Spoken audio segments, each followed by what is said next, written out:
नमस्कार दोस्तों, आपका बहुत बहुत स्वागत है आपके खास चैनल रेडिट में। आज मैं लेकर आपके सामने mathematics for class 6 by R D Sharma, Dhanpat Rai publication की पेशकश है। दोस्तों आज इस बुक का रिव्यू करेंगे। आप जानते हैं जो आर डी शर्मा जी का नाम है, काफ़ी फेमस है। अगर क्लास 10th के स्टूडेंट है या 12th के स्टूडेंट है, बोर्ड के एग्जाम के लिए इनकी बुक से मोस्टली पूरा पेपर मिल जाता है।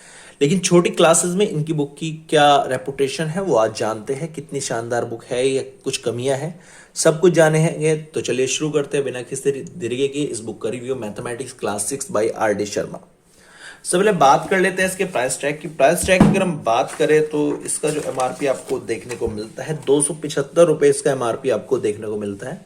लेकिन लेस करने के बाद लगभग 230 या 220 रुपए तक ये आपको देखने को मिलती है।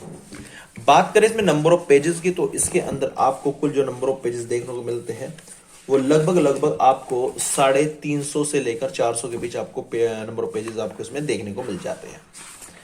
अब बात करते हैं इसके अंदर के कंटेंट की, क्या क्या कंटेंट आपको इसके अंदर देखने को मिलता है। तो कंटेंट्स में सबसे पहले आपको यहाँ पर preface to the revise edition, मतलब जो नया एडिशन है उसमें क्या खास है। इसके बाद knowing your numbers, playing with numbers, whole numbers, operations on whole numbers.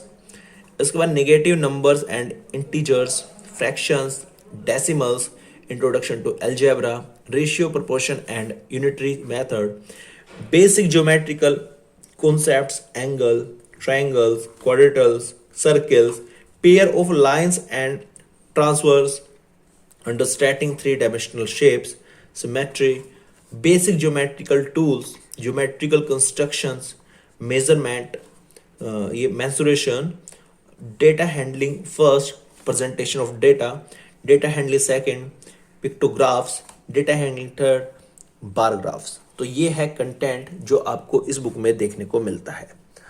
अब बात कर लेते हैं इसके अंदर के मटेरियल की, किस प्रकार का मटेरियल आपको देखने को मिलता है, क्या पैटर्न चैप्टर का रहने वाला है।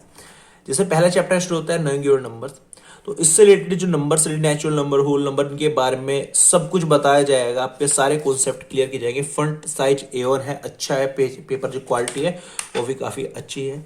इंडियन प्लेस वैल्यू चार्ट यहाँ पर दिया गया है, वंस टेंस करके। टेंस मतलब 10 यूनिट, 100 मतलब 10 यूनिट, 10 100। तो ये चीज़ें आपको मतलब बेसिक सी चीज़ें हैं एक नंबर से रिलेटेड, जो आपको छोटी क्लासेस में समझाई गई जाती है। उससे रिलेटेड छोटी से छोटी बात यहाँ पर बताई गई है। इलस्ट्रेशन 1 मतलब एक तरह का एग्जाम्पल दिया गया है यहाँ पर इनके प्लेस पर रखने के लिए एग्जाम्पल। पहले उसके बाद अगला की कॉन्सेप्ट आता है, अगला जो आपका फॉर्मूला है वो बताया गया, उसके बाद उसका इससे रिलेटेड एग्जाम्पल दिया गया है यहाँ पर। फिर नेक्स्ट मेथड आता है, उसके बारे में समझाया गया, फिर उससे रिलेटेड एग्जाम्पल यहाँ पर दिए गए हैं। टाइप बाय एग्जाम्पल यहाँ पर दिए गए हैं, टाइप 1 का एग्जाम्पल, टाइप 2 का एग्जाम्पल, टाइप 3 का एग्जाम्पल। उसके बाद जब सारे एग्जाम्पल फिनिश हो जाते हैं फिर आपकी एक्सरसाइज स्टार्ट होती है आपकी प्रैक्टिस के लिए। यहाँ पर हर टाइप के क्वेश्चन दिए हुए हैं। जैसे एक्सरसाइज खत्म होगी फिर उनके आंसर्स यहाँ पर दे दिए जाते हैं। फिर नेक्स्ट टॉपिक शुरू होता है। टॉपिक के बाद उससे रिलेटेड यहाँ पर एग्जाम्पल्स दिए होते हैं आपको समझाने के लिए। एग्जाम्पल्स खत्म होने के बाद फिर से आपको यहाँ पर एक्सरसाइज 1.2 देखने को मिलती है आपकी प्रैक्टिस के लिए। उसके बाद उनके आंसर्स आपको देखने को मिलते हैं।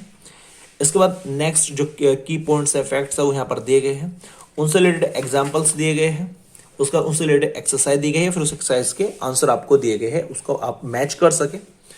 उसके बाद नेक्स्ट टॉपिक दिया गया है, उससे रिलेटेड एग्जाम्पल्स दिए गए हैं, उसके बाद उसके रिलेटेड एक्सरसाइज दी गई है, फिर उससे रिलेटेड आंसर्स यहाँ पर दिए गए हैं। फिर नेक्स्ट टॉपिक, उससे रिलेटेड एग्जाम्पल, उसके बाद एग्जाम्पल के बाद उससे रिलेटेड एक्सरसाइज आपको देखने को मिलती है। लास्ट में उससे रिलेटेड आपको आंसर देखने को मिलते हैं। फिर नेक्स्ट टॉपिक, उससे रिलेटेड एग्जाम्पल्स, फिर उससे रिलेटेड और हर तरह के एग्जाम्पल टॉपिक वाइज, फिर उसके एक्सरसाइज, फिर उसके आंसर आपको देखने को मिलते हैं। फिर नेक्स्ट टॉपिक, उससे रिलेटेड एग्जाम्पल्स, उससे रिलेटेड एक्सरसाइज, फिर उसके आंसर्स आपको देखने को मिलते हैं। फिर नेक्स्ट टॉपिक, उससे रिलेटेड एग्जाम्पल्स, फिर उससे रिलेटेड एक्सरसाइज, फिर उसके आंसर। उसके बाद आपको नेक्स्ट टॉपिक, उससे रिलेटेड एग्जाम्पल, उससे रिलेटेड एक्सरसाइज। 9 एक्सरसाइज हो चुकी है एक चैप्टर में अब तक। नेक्स्ट टॉपिक, फिर उसके एग्जाम्पल्स, फिर उसके बाद उसकी एक्सरसाइज, फिर जब यहाँ उसके आंसर्स। जब आपका पूरा चैप्टर फिनिश हो जाएगा, चैप्टर के लास्ट में आपको ऑब्जेक्टिव टाइप क्वेश्चन मिलेंगे जो निचोड़ होगा पूरे चैप्टर का। यहाँ पर ऑब्जेक्टिव टाइप क्वेश्चन है, फिर उनके आंसर है। फिर CCE चैप्टर टेस्ट है, यानी आपके टेस्ट के लिए कुछ क्वेश्चंस यहाँ पर दे दिए गए हैं चैप्टर के लास्ट में, सेक्शन ए, सेक्शन बी और सेक्शन सी। सेक्शन ए में आपको ऑब्जेक्टिव क्वेश्चन, सेक्शन बी में आपको ऑब्जेक्टिव और एक तरह का short type question, section C में आपको फिल इन द ब्लैंक्स आपको देखने को मिलते हैं, फिर इनके आंसर्स आपको देखने को मिलते हैं। और यहां पर आप देख सकते हैं लास्ट में आपको थिंग्स टू रिमेंबर देखने को मिलता है, जिसमें पूरे चैप्टर का निचोड़ होगा, पूरे चैप्टर के की पॉइंट्स हो गए, इंपॉर्टेंट फैक्ट हो गए, इंपॉर्टेंट फॉर्मुलाज हो गए, और यहां से आपको चैप्टर को फास्ट मोड में रिवाइज कर सकते हो। तो यहां पर आपको पता चलता है ये चैप्टर का पैटर्न बहुत ही सिंपल और बढ़िया है। सबसे पहले चैप्टर का फॉर्मूला आएगा, फिर फॉर्मूले के बाद उससे रिलेटेड एग्जाम्पल आएगा, फिर उसकी एक्सरसाइज आएगी, फिर उसका आंसर आएगा। यही पैटर्न यूज होता रहेगा।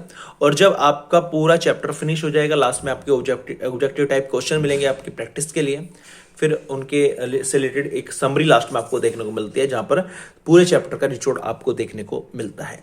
और यही पैटर्न आपको पूरी बुक में इस्तेमाल हुआ मिलेगा। तो बुक में वाकई दम है, क्लास है तो क्लास 6 की बुक, लेकिन लगती है थोड़ी हायर लेवल की बुक। और आप चाहते हैं आपके बच्चे इनिशियल स्टेज से ही हाई लेवल की बुक पढ़े और मैथ में हमेशा स्ट्रोंग रहे, समझे चीज़ों को, रटे नहीं, और बारीक से बारीक चीज़, छोटी से छोटी चीज़ अच्छे से पढ़े, काफ़ी गहराई तक पढ़े, तो आपको ये बुक ज़रूर दिलानी चाहिए। इस बुक के आधार पर आपको अपने बच्चा है उसकी तैयारी करानी चाहिए। तो यही पैटर्न पूरी बुक में यूज किया गया है। अब बात कर लेते हैं रेडिट पर मैं इसको कितनी रेटिंग दूंगा। तो रेडिट पर मैं इसको 5 में से 5 की रेटिंग दूंगा। 5 में से 5 की रेटिंग, ये हकदार पुस्तक है। और दूसरी बात ये कि अगर आपको इससे अच्छी बुक मिलती है तो आप वहां से पढ़ सकते हैं, लेकिन मेरा मानना तो ये है कि ये बुक स्टार्टिंग से ही हाई स्टैंडर्ड की तरह ही कराएगी आपके बच्चे की, आपको स्टार्टिंग से ही हाई स्टैंडर्ड तक लेके जाएगी।